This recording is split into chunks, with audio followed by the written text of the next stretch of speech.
Welcome back to the OSM channel. In today's video, I'm going to provide a comprehensive boot review of these bad boys right here. These are the Thorogood 804-4248s 8-inch waterproof safety toe boots. These are some serious boots, and with serious boots, they come with a serious price tag. Just bought these boots, paid a little over $300 after taxes.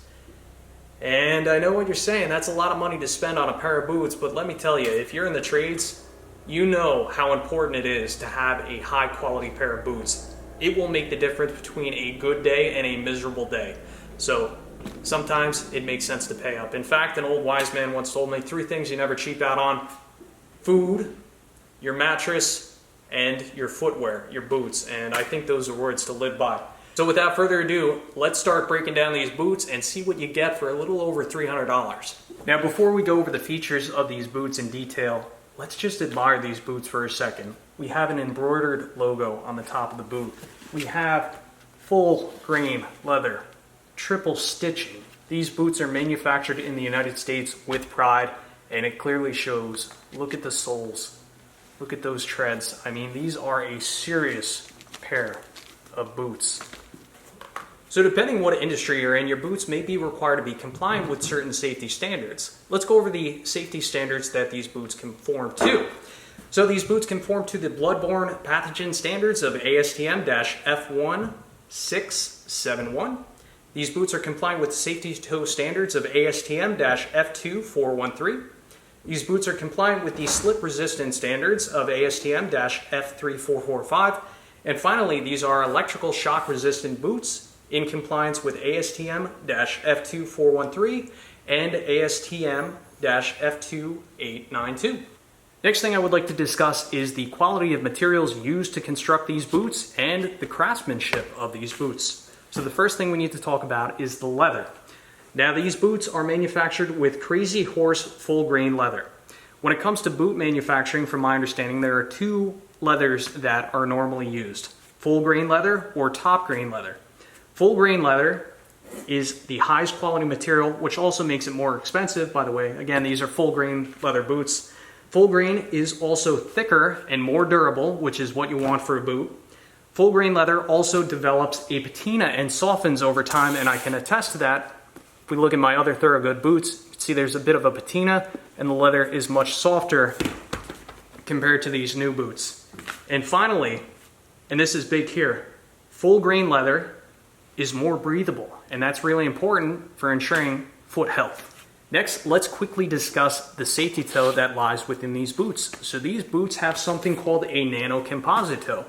The nano composite toe is thinner than a traditional composite toe, and obviously because this is a composite toe, it's going to be a lot lighter than a steel toe. Also, in my opinion, composite toes help to keep your feet warmer in the wintertime versus a steel toe boot. Seems like the steel toes do a really good job at just drawing all the heat out of your feet, so I definitely recommend a composite toe over steel toe. Another tip I have, even if you have standard width feet, when ordering a composite toe boot from Thorogood, I always recommend going with the wide toe, which I believe is noted as EE in the boot sizing chart. Next thing I would like to discuss is how the outsole is attached to the main body of the boot.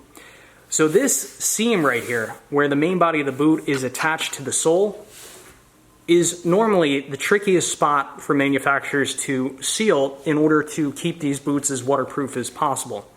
Now, when it comes to joining these 2 pieces together, there's one of 2 ways that you could stitch it together. One way would be something called a Blake stitch. Now, a Blake stitch is a single stitch. It's normally hidden within the boot, and it's a single stitch that goes between the insole and the outsole. The only benefit with the Blake stitch is it offers a little bit more flexibility within the boot. This boot, however, is constructed with something called Goodyear Storm Welt construction, or Goodyear Storm Welt stitching. So what does that mean? Well, this is a higher quality way of attaching these 2 materials together. It's stronger than a Blake stitch. It improves the water resistant capabilities of the boot by minimizing water penetration to the insole. So this does a much better job at sealing up this tricky gap. And here's another big one. This method of stitching, the storm welt stitching, also makes it possible to re-sole this boot multiple times. So how does the storm welt stitch actually work? Well, for one, we have an additional piece of material that is in between the outsole and the main body of the boot. This is the welt. This piece looks like leather, this piece of leather right here. So this welt is stitched directly to the outsole with the white stitching, and then the yellow stitching, I believe, goes between the welt, the boot itself, and then the insole. So the welt stitch just ties everything together and really helps to seal up this tricky gap. So these are Vibram 1275 Olympia outsoles. They're designed to provide maximum traction on wet and dry surfaces. They also have, this is called a 90-degree heel, which makes them ideal for people that work on ladders frequently or anybody that's doing any kind of outside work, landscapers, site work, equipment operators, foresters, people who are in the woods cutting firewood, you know, in conjunction with the composite nano safety toe. I mean, these are fantastic outdoor boots. I would caution you though, if you are doing a lot of work inside on like a hard concrete surface, I'd recommend going with a boot that has, this is called a max wedge sole. And these are by far more comfortable boots in my opinion for concrete work, standing on hard surfaces. However, the drawback with these boots is they don't provide great traction in wet and slippery conditions. Like last winter I was wearing these outside and I was slipping all over the place, and that's one of the reasons that I upgraded to these 804-4248s. These boots, by the way, these are 804-4478s. Again, these are the max wedge toe. They have the mock toe, and I believe this is also composite toe boot as well. These are incredibly comfortable on concrete, but just don't have the traction for any type of outdoor work. There is something else I want to point out here. So these are the boots I'm reviewing today. These are the 4248 boots.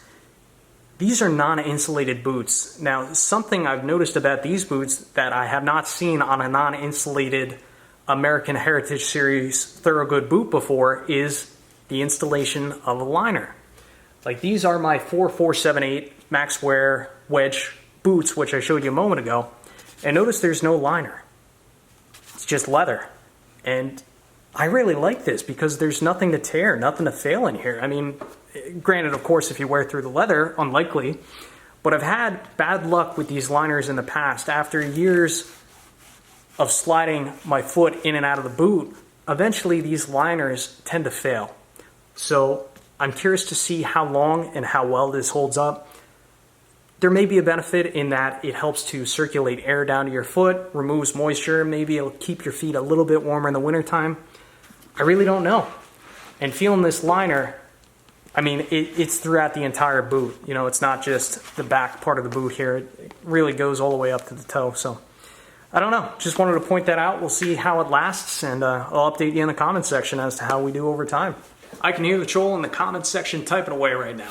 How can this guy do a boot review without telling us how comfortable these boots are? These boots are brand new. They're stiff. They're not broken in. I need to have these on my feet for at least 50 hours before I can give you a fair evaluation as to how comfortable they are. In terms of the lace-up, they are just as smooth as any other American Heritage Series Thorogood boot out there. Final note that I'll leave you with, it's important that you treat your leather boots. This does a few things. It helps to protect the leather, prevent the leather from drying out and cracking, and it also helps to maintain the weather-resistant properties, the water-resistant properties of the leather. For that, this is the product I recommend. It's called Hubbard Shoe Grease. I've been buying this stuff for years, not endorsed by the company, but this is what I highly recommend, especially for the winter time. Helps keep your feet dry. Application intervals, depending on what type of conditions and type of work you're doing, normally about once a month for me. In the wintertime, maybe once a week if I'm trucking through a lot of heavy snow, because the snow has a tendency to wear that protectant off the toe of the boot. So what I'm getting at is keep your leather conditioned. Thanks for watching. We'll catch you on the next one.